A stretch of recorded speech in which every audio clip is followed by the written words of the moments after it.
Hi student, unique ईडुअल में आप लोग का स्वागत है। इस वीडियो में लोग सीखने वाले हैं कि कंपाउंड जर्नल एंट्री कैसे पास की जाती है।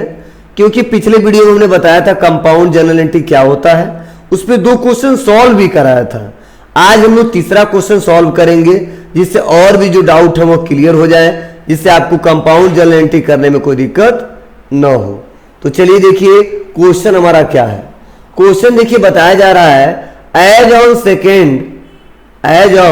सेकेंड यहां पे है April, as on 2 April 2023 purchase goods, क्या किया जा रहा है, परचेज गुड्स मतलब माल खरीदा जा रहा है फ्रॉम पीके, किससे, पीके से, for ₹2 lakh, for cash 1 lakh and on credit of ₹1 lakh.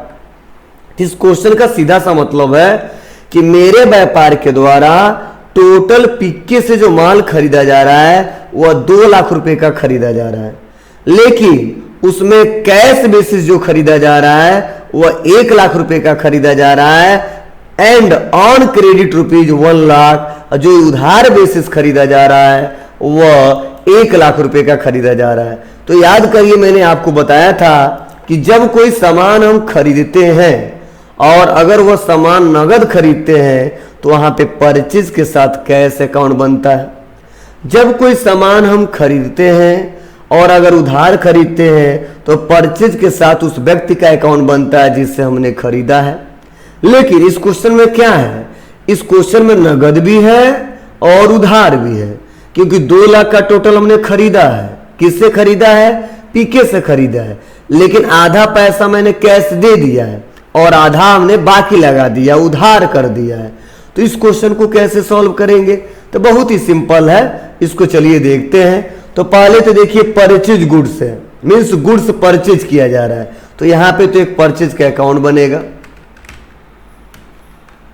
और फिर से इंटर दबाते हैं। दूसरा किससे परचेज कर रहे हैं जी, पीके से, और वही उधार भी परचेज कर रहे हैं, इसीलिए यहां पे पीके का भी अकाउंट बनेगा। और क्या नगद भी बेच रहे हैं, खरीद रहे हैं, तो नगद भी खरीद रहे हैं, इसलिए यहां पे कैश का अकाउंट बनेगा। अब बस इंटर दबा देंगे।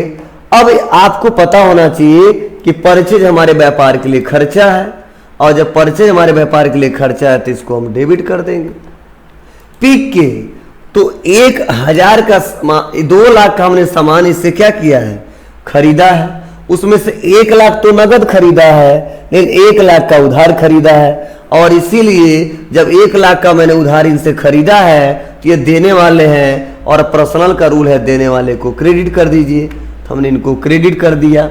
और अगला है कैश अकाउंट, और आपको पता है कि कैश एक रियल अकाउंट है और रियल अकाउंट का रूल है कि जो धन वस्तु व्यापार में आए, जो धन वस्तु व्यापार में आए उसको डेबिट करना और जो धन वस्तु व्यापार से जाए उसको क्रेडिट करना।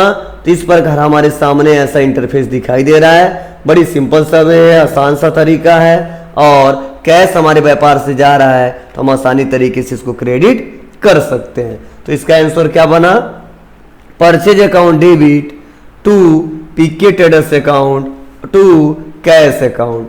और पैसा यहाँ पे परचेज में कितना दिखाएंगे, डेबिट साइड में 2 लाख दिखाएंगे, और क्रेडिट में कितना दिखाएंगे, तो हम क्रेडिट में दिखाएंगे यहाँ पे 1 लाख, और फिर से यहाँ पे क्रेडिट में दिखाएंगे कितना, तो यहाँ पे दिखाएंगे क्रेडिट में 1 लाख। इस प्रकार हम आसानी तरीके से क्वेश्चन को सॉल्व कर ले जाएंगे।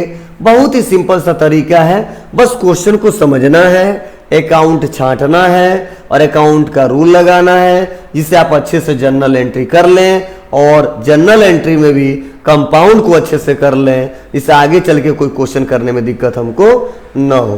तो इस प्रकार हमने तीसरा क्वेश्चन सॉल्व करके आपको दिखाया है।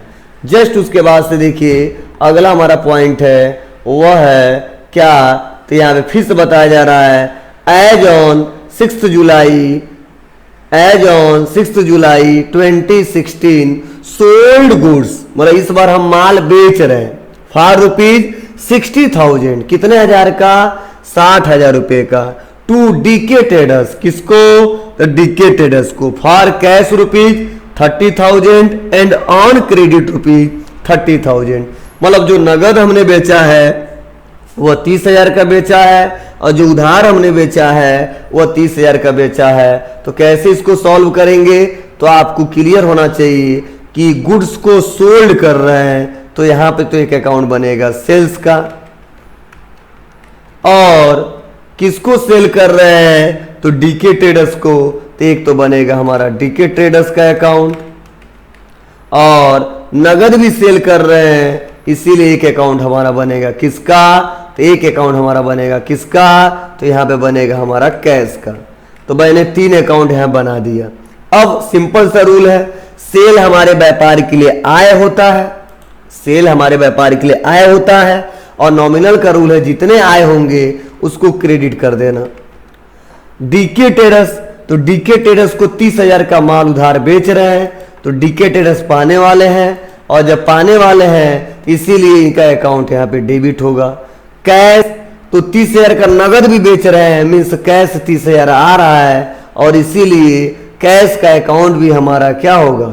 डेबिट होगा। तो इस प्रकार इसका राइट आंसर क्या रहेगा? Cash account debit 30,000, D K traders account debit 30,000 to sales account 60,000। तो इस प्रकार हम आसानी तरीके से चौथा भी क्वेश्चन सॉल्व कर ले गए। तो इसी प्रकार हम आसानी तरीके से एक एक करके क्वेश्चन सॉल्व कर ले जाएंगे जिससे आपको दिक्कत नहीं होगी, और आगे चल के हम आसानी तरीके से हर एक क्वेश्चन को कर ले जाएंगे। चलिए क्वेश्चन और हम लोग करते हैं। कौन सा? तो ये बताया जा रहा है कि Ashok started business, Ashok started business with cash of rupees 15,000 and land worth rupees 10,000। मतलब अशोक के द्वारा व्यापार को स्टार्ट किया जा रहा है, और व्यापार को स्टार्ट करते समय जो कैश इन्वेस्ट किया जा रहा है वो 15,000 लगाया जा रहा है, और जो भूमि लैंड लगाया जा रहा है वह 10,000 का लगाया जा रहा है। तो बड़ी सिंपल है। तो यहाँ पे व्यापार की स्टार्ट करने की बात की जा रही है, और क्या क्या लगाया जा रहा है? तो कैश, तो यहाँ पे लिखेंगे कैश अकाउंट, और क्या लगाया जा रहा है? लैंड, तो यहाँ बताएंगे लैंड अकाउंट, और जब व्यापार को स्टार्ट किया जाता है तो हमने बताया था वहां पे बनेगा कैपिटल अकाउंट। कौन सा अकाउंट? Capital account. सिंपल सा है। कैश कौन सा अकाउंट है? रियल। और जब व्यापार को स्टार्ट करेंगे कैश लगाएंगे तो व्यापार में आएगा कि जाएगा? आएगा, और इसीलिए इसको डेबिट कर देंगे। अगला यहाँ पे लैंड का अकाउंट, और जो लैंड का अकाउंट है वो हमारे व्यापार के लिए क्या है? वी एसेट्स है, और ये भी व्यापार में आ रहा है इसलिए इसको भी डेबिट कर देंगे। और यहाँ पे कैपिटल दिया जा रहा है और व्यापार के लिए क्रेडिट हो जाएगा। तो इसका राइट आंसर क्या है? Cash account debit 15,000, land account debit 10,000 to capital account 25,000, to capital account 25,000। तो इस प्रकार हम आसानी तरीके से कंपाउंड जर्नल एंट्री पास करते हैं, कंपाउंड जर्नल एंट्री करते हैं, जिससे आपको आसानी तरीके से समझ में आ सके और आगे चल के आप हर एक क्वेश्चन को सॉल्व कर ले जाएं। अगर ये वीडियो आप लोग को अच्छा लगा हो तो please like, comment, share, subscribe करना ना भूलें। Thank you.